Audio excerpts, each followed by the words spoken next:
Yes, this is my first time at Grant County. No, I'm not from around here. Everybody, whenever I go visit different places, people always say, you look like you're not from here. And I'm not from here. I'm from Denver, Colorado. So I'm from a much bigger city, and I live in a small town now, the city of Winchester, about 20,000 people. And so yes, it's a big difference for me, but I'm grateful to be here.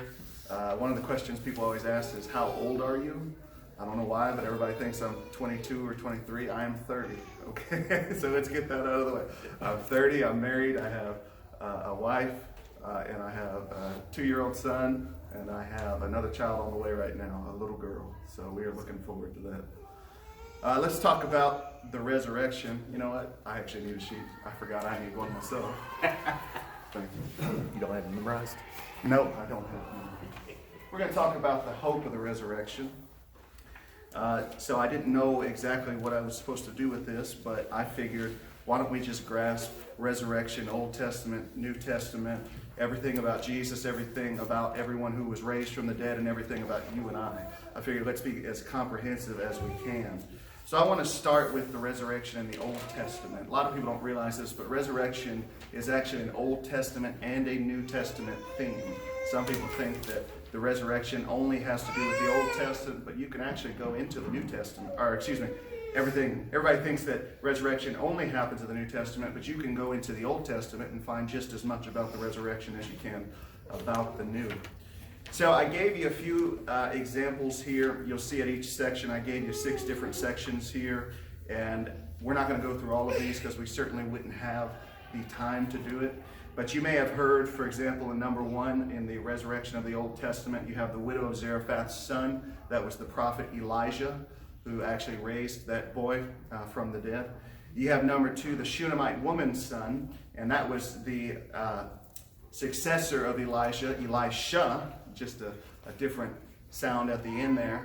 He actually raised the Shunammite woman's son. And then you have a random funeral, which was probably the most incredible one as far as I'm concerned in the Old Testament. So out of all the 3, I decided to pick one. We're going to go back and look at that one. So let's go to 2 Kings chapter 13 for just a second. If you have your Bibles with you, 2 Kings chapter 13.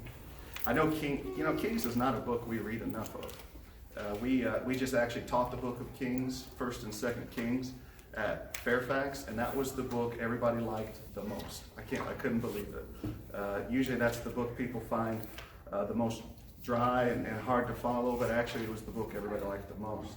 So let's look at 2 Kings chapter 13. Let's just look at verses 20 and 21 here. It says, then Elisha died. And if you remember, Elisha is the successor of Elijah.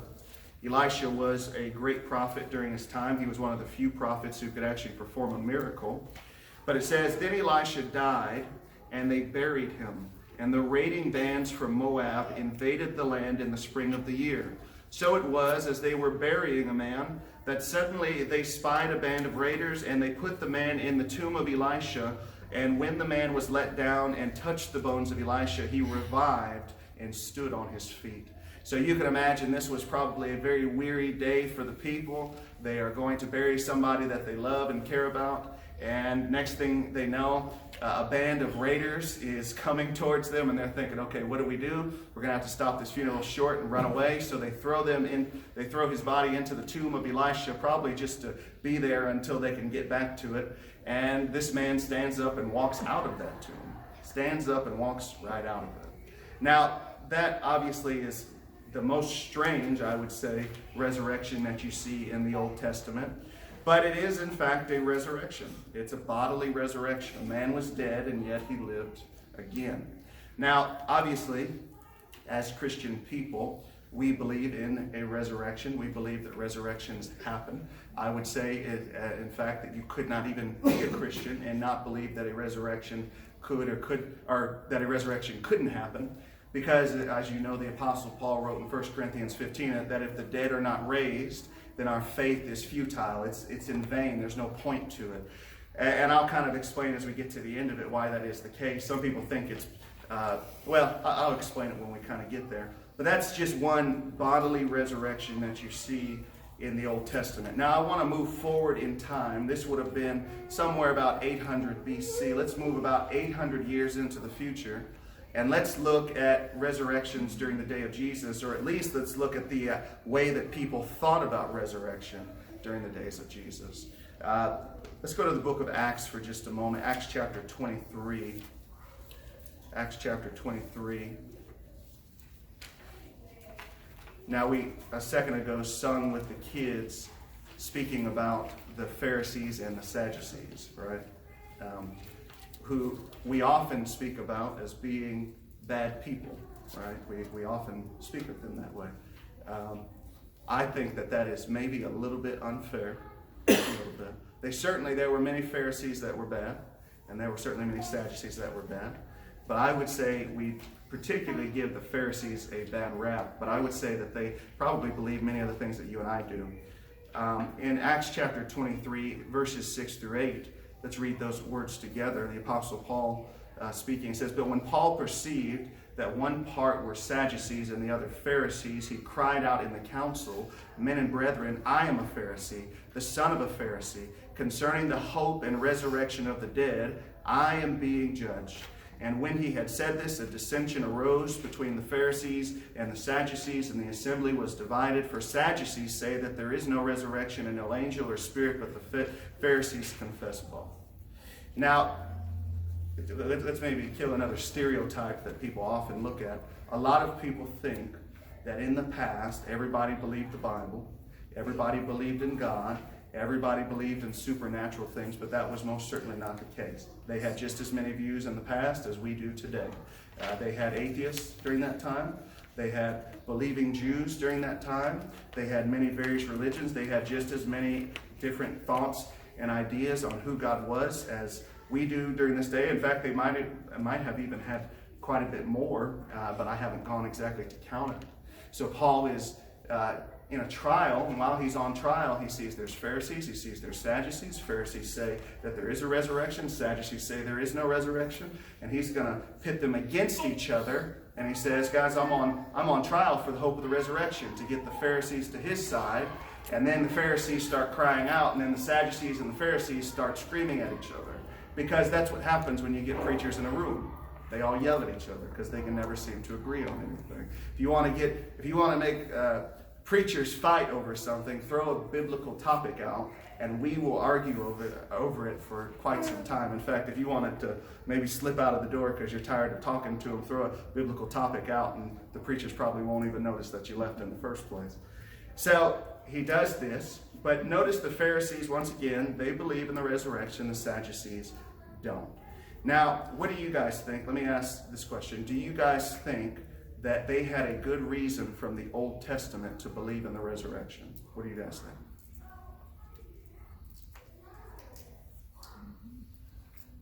You guys say yes, no, maybe shake your heads if you're afraid to answer. Okay. I'll give you a few verses that speak about the resurrection. I'm going to take you back here to the book of Daniel for just a second. Daniel chapter 12 and verse 2. Daniel is towards the end of your Old Testament, if you don't know where that's at. 13 books from the end, in fact.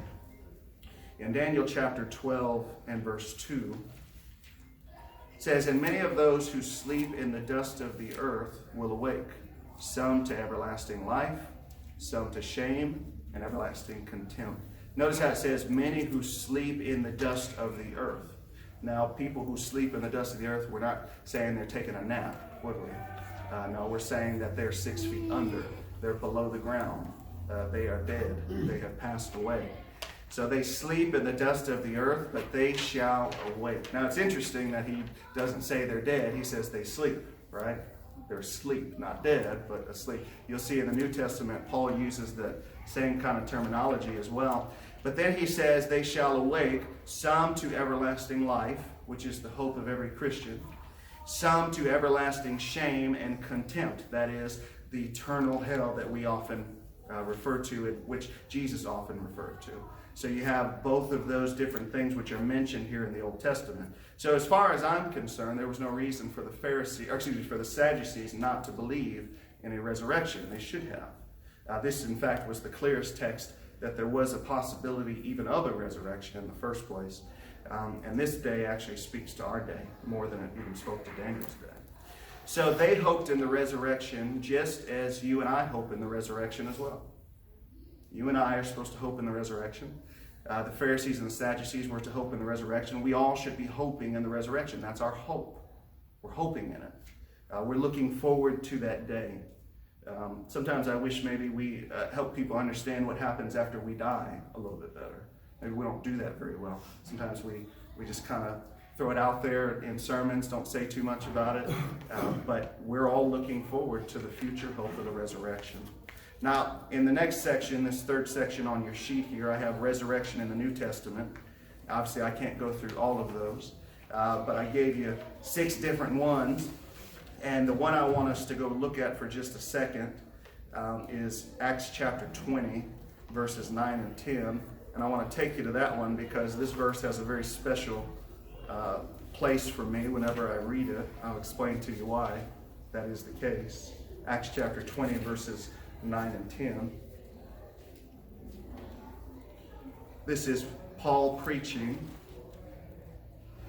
In verse 9 it says, "And in a window sat a certain man named Eutychus, who was sinking into a deep sleep. He was overcome by sleep, and as Paul continued speaking, he fell down from the 3rd story and was taken up dead." Now, how would you feel if you were preaching, somebody fell asleep and died? Wouldn't you feel pretty bad about your sermon after that? As a preacher, there are sometimes I step down from the pulpit and I don't feel so good about the sermon that I preach. But I have never, ever killed somebody during my sermon. So, and for that, I'm grateful. The first time I stood up to preach, a friend of mine was sitting next to me, and I remember I was so scared, my heart was beating out of my chest, and he could tell I was scared for something, maybe the look on my face. And I remember he leaned over and said to me, "Don't be nervous. Paul killed a person during his sermon. I think you'll be okay." And that actually, what's interesting is it made me laugh, but it actually made me feel better. I thought, well, he's got a good point. No one is going to die during my sermon, so that's a good thing. Now, okay, I've kind of shown you, let me get back on track here. I've shown you some resurrection in the Old Testament, what people thought about the resurrection, and by the time that we get to Jesus, and of course, a resurrection in the New Testament, all of the different people who were raised from the dead. You probably remember Lazarus. You may not remember number 4, the many saints after Jesus rose from the dead. He was not actually the only person who rose from the dead. There were many tombs where people actually walked out of it. Most people don't know that. You can go back and look at those verses on your own time. But there's a difference between all of those resurrections and the resurrection of Jesus. Can you pinpoint what makes the resurrection of Jesus different than all of the resurrections you see in the Old Testament and New Testament? What do you guys think? Yeah, that's a good point. So he predicted it, right? He didn't predict it, he declared it, right? That's a good point. Did you have something? Oh, okay. Yes. He did it on his own. He called Lazarus out. Nobody called Jesus out. Good point, absolutely. So it was by his own power that he was raised. It was not by another's power that he was raised. It was him. Well, when he was raised, he was never going to die again. There you go. So one of the... Yes. The other ones did. Yes. So every other person who was raised from the dead came out of the tomb, but one day they're going to go back into it. They're all going to go right back into it. In fact, in Lazarus' case, it is always just... It's kind of made me laugh, but it's perplexed me. When Lazarus was raised from the dead, in the very next chapter, the Jewish leaders of his day, start plotting about how they're going to kill him again. I mean, it's amazing to me. The man just walks out of the tomb. They're in a rush to put him right back in. I mean, it's something else. But of course, they wanted that to happen because they didn't want Jesus to have the credibility that he deserved. That is, that he was the Son of God, the Messiah, who was coming into the world himself. So that was the difference between the resurrection of Jesus. One of the biggest differences is that when Jesus rose from the dead, he will never enter a tomb again. Sadly, if we're speaking honestly about ourselves, if I can make a morbid comment here, we all know that unfortunately we will have a headstone. We all know we're going to have a headstone. I used to run in the cemetery. I used to live across from the cemetery, and I would, in the morning, about 6 o'clock, wake up and I would go run. And there was workers in there, so it was very normal. There was a nice path and things. But one of the things that always struck me was I would see my last name on other people's headstones, and that always kind of struck me and kind of made me think a little harder about life every time I went for a run. So that's just the truth for all of us. But the beauty of it is we all, once again, hope in the future resurrection. Just as Jesus was raised from the dead, we hope that we too will one day be raised from the dead as he was, in the same way. All right, let's keep going forward here. I think I'm maybe moving too fast here, so maybe we can look at a couple of different verses. So you have a few prophecies of the resurrection of Jesus in the Old Testament. You have Psalm 16 and verse 10. In fact, maybe we'll just go to that one. Let's go to the book of Psalms for just a second. Psalm 16 and verse 10. And for those of you, by the way, for those of you who aren't able to follow right now, don't worry about that. We just keep the sheet and take it home, and you can go back through it yourself. No worries. Psalm 16 and verse 10. That's one of the first times that you see a resurrection verse in the Old Testament. There's a verse in Job that some people think is referring to the resurrection. I'm not convinced, but I'm curious. Are you convinced about that verse in Job? Do you think it's referring to Jesus standing on the earth, or what do you think about that? I haven't really given it much thought. No? Okay. Yeah. Some people really feel like it is, and then every time I read it, I kind of come away thinking maybe, and then sometimes I say yeah, and then on another day I say, nah, I don't think so. So, Psalm 16 and verse 10, for you will not leave my soul in Sheol, nor will you allow your Holy One to undergo corruption. You will show me the path of life. In your presence is fullness of joy. At your right hand are pleasures forevermore. So in verse 10 in particular, he says, you will not leave my soul in Sheol. Now Sheol is, if you've ever heard of have you guys heard of the word Hades before? Is that a word you all have heard before? Sheol is the Hebrew version of that word. It's referring to the same thing. For Sheol in the Old Testament, I tend to think that people thought of Sheol just as the grave. Just as the grave. In the New Testament, it takes a little bit of a different form. It seems to me a little bit where people see Hades not just as a grave, but as a place. Just as you and I live here, this is where living people live, right? And essentially, Hades is the place where the dead go. It's the place where the dead go. And so, whatever Hades is, it seems to me, well, there's a lot I could say on Hades, but so you have Sheol, then you get into the New Testament, you have Hades. Well, this verse is quoted multiple times in your New Testament, Psalm 16, verse 10, but most notably, it's in Peter's sermon in the book of Acts, Acts chapter 2 and verse 27. He actually quotes this verse as being a resurrection text. He actually says it is a resurrection text.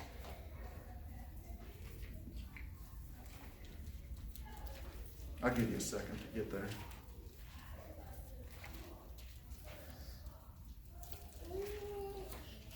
In verse 25, in fact, back up to verse 24 of Acts chapter 2. It says, whom God raised up, having loosed the pains of death, because it was not possible that he should be held by it. So that's referring to Jesus. God raised him up, loosing the pains of death, because it was not possible that he should be held by it. I guess assuming that since he was the Son of God, death could not reign over him. God reigns over death, obviously. But then in verse 25, for David says concerning him, I foresaw the Lord always before my face. He is at my right hand that I may not be shaken. My heart rejoiced and my tongue was glad. Moreover, my flesh also will rest in hope, for you will not abandon my soul in Hades, nor will you allow your Holy One to undergo corruption. So you see that verse quoted from the Old Testament to the New Testament, and it's quoted in other areas as well, even throughout the book of Acts multiple times. So you have these resurrection texts from the Old Testament to the New Testament in regard to that. Most people, well, some people know this, but the book of Jonah is actually a sign of Jesus. In fact, Did you guys hear about the guy who got swallowed by a whale this week? Did you guys hear about that? Yeah, he was like 40 feet down. He was doing something. I can't think he was working or something. And he actually got swallowed by a whale. And he got out of it. He wasn't in there 3 days and 3 nights, but he was in there for about a minute, and that's a minute too long as far as I'm concerned. But so he was swallowed by that whale. We kind of make it a kid's story. We make Jonah a kid's story. Being swallowed by a whale is no small thing. And so the story of Jonah being in the belly of the fish. By the way, I said whale, but in the belly of the big fish. He was in there 3 days and 3 nights. And according to Matthew 12 and verse 40, that was actually a prophecy of Christ being in the grave 3 days and 3 nights. And then, of course, we know how Jonah ends. Jonah is spit out, and Jesus essentially is, I guess you could say, spit out of the tomb in the same way. So you have these prophecies, once again, of the resurrection of Jesus in the Old Testament. You have resurrection texts, you have resurrection prophecies, you have those things which refer to that. Resurrection prophecies, to me, are some of the most important parts of Scripture, especially for like kids, like the kids who are learning. When they turn 15, 16, they start to have questions, and these verses tend to be the ones that really give them a good grounding, at least I've seen it to be that way. Jesus also, in that 5th line, Jesus prophesies his own resurrection. So he actually talks about it multiple times, but I'm going to take you just one book back to the Gospel of John, John chapter 2. He talks about it multiple times. At the time when he actually talks about it, his disciples do not understand what he's talking about, that he's going to die or he's going to be at the hands of lawless men, and then he's going to be crucified and put in the tomb, but he will be raised 3 days later. They didn't really understand that. After Jesus, you've all heard the story of Jesus running everybody out of the temple before, makes the whip, and then kind of runs everybody out of the temple. Well, in verse 18 of John chapter 2, it says, "So the Jews answered and said to him, 'What sign do you show us since you do these things?' Jesus answered and said to them, 'Destroy this temple, and in 3 days I will raise it up.' Then the Jews said, 'It has taken 46 years to build this temple, and will you raise it up in 3 days?'" Now, obviously, you have that 3-day terminology, and I would actually challenge you as you read your Bible in the Old Testament to notice how often the phrase 3 days is actually used in the Old Testament. Pay attention to those when you see 3 days. It's almost like 3 days is a perfect amount of time for something to happen, from the Old Testament to the New. So 46 years it took them to build the temple that they were in. In fact, it wasn't even done at this time. It would continue to be built for another 35 years. And then 2 years later, it would be completely turned to rubble. Isn't that sad? 81 years? Is that 81 years, I think? 71 years? That's a long time to have it destroyed 2 years later. That's just sad. But Jesus, in verse 21, it says, "But he was speaking of the temple of his body." He was speaking of the temple of his body. So he was using the physical temple to refer to himself. That is, the one who would come out of the grave 3 days later. So Jesus talks about his own resurrection even while he's here on earth.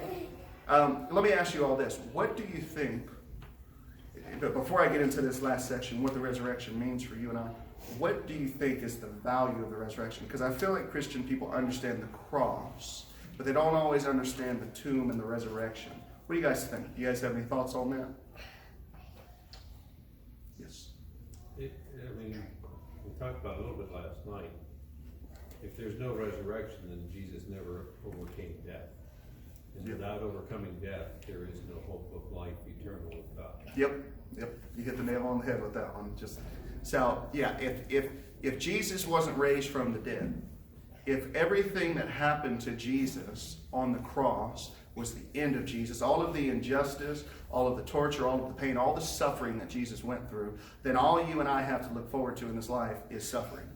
Or maybe we can tamper that a little bit by, I don't know, a few people, I guess, live their life pretty easy. But most of us, we go through life and we have some issues. Would you guys agree? Yeah, life is hard, right? We get sick. Yes, go ahead. One thing that the resurrection reminds me of, I heard it in sermon one time. 2 Timothy chapter 1 verse 7. Say 2 Timothy chapter 1 verse 7? Yes. Yep. There's no fear. God don't give us a spirit of fear. Good point. He gives us power and love and I question the sound mind quite sometimes. Yeah, me too. Me too. No, that's an excellent point. We sing that song "Because He Lives," right? I can face tomorrow because He lives. All of these different things that we can do because He lives. If all He did was suffered and died, then all we would do is live our life, hopefully, trying to minimize the suffering, but maybe not, and then we die. That's all that would mean, right? We're just going to suffer or maybe minimize it, and then we just die. That's it. Well, that doesn't sound like a great time, does it? That doesn't sound like that doesn't give me a reason to really want to press on or to move forward with my life. It makes life seem completely and totally futile, doesn't it? I grew up with, I didn't grow up in a Christian home, so I grew up with people who were in a very wide, broad group of beliefs. But I remember my atheist friends, they were very adamant that life is pointless. Life is pointless. You're just doing whatever you want to do. And then that was it. They were all very adamant about that. But I don't really think they actually believed that because they didn't really live like it, in my opinion. So yes, hit the nail on the head with those answers there. Let's just look at this last section. How much time do I have? About 10 minutes. I got about 10 minutes? Okay. Shouldn't take us, I don't think, the full 10. Number one, what the resurrection means for you and I. It's a reminder that we will all stand in the judgment. So if you remember in the book of Revelation chapter 20, before the great white throne judgment, death and Hades had to give up the dead who were in them. As well as the sea that had to give up. Everything, wherever all the dead people went, it had to give them up. So the people had to be raised from the dead. So before the great white throne judgment, we must all be raised. If we have passed, and if we're alive during that day, then we won't have to be raised. Number two, death is the loser. Death, oh death, where is your sting? Death, oh death, where is your victory? You've probably heard that verse before. Death no longer has sting. Death no longer has victory because Jesus has defeated it. The tomb could not hold him, nor can the tomb hold anyone who is his. It cannot hold us either. If you are saved, then it cannot hold you either. Death is not the end for any Christian person. Number three, it is a reminder that God is going to right all wrongs. So all the wrongs that we go through in this life, God is going to right. Well, the verse that often comes to mind when I think of problems, when I think of suffering, when I think of pain, is Revelation 21, verse 4. He will wipe every tear from our eyes, right? So wipe every tear from our eyes. And we all know we have shed some tears in this life, haven't we? And we know that as long as we are here, we will continue to shed tears. But God promises to wipe every tear from our eyes. God is reminding us that He is going to right all wrongs. We will receive what we have lost. What has been lost in this life, we will receive back. Number four, the resurrection is the answer to all suffering in this life. Romans 8 and verse 18. For the sufferings of this life are not worthy to be compared with the glories which are yet to come. So you and I, these sufferings that we go through, we have glory waiting for us, and these sufferings do not compare. I would challenge all of you, do not give up on your faith. Don't do it. I would challenge all of you in general in your life, don't give up on things. A lot of people are giving up on their faith today. They feel like the world is in shambles and things are not going well. That must mean that God has abandoned us. That is not true. Do not give up on your faith. It is in hard times that faithful people are often made. It is not in good times that faithful people are often made. Romans 8:18. Number 5, we all should hope for the resurrection. We should look forward to that day. It's a day we all should consider within our minds, the future resurrection. We often consider solely the future of heaven, but we also have to remember the resurrection.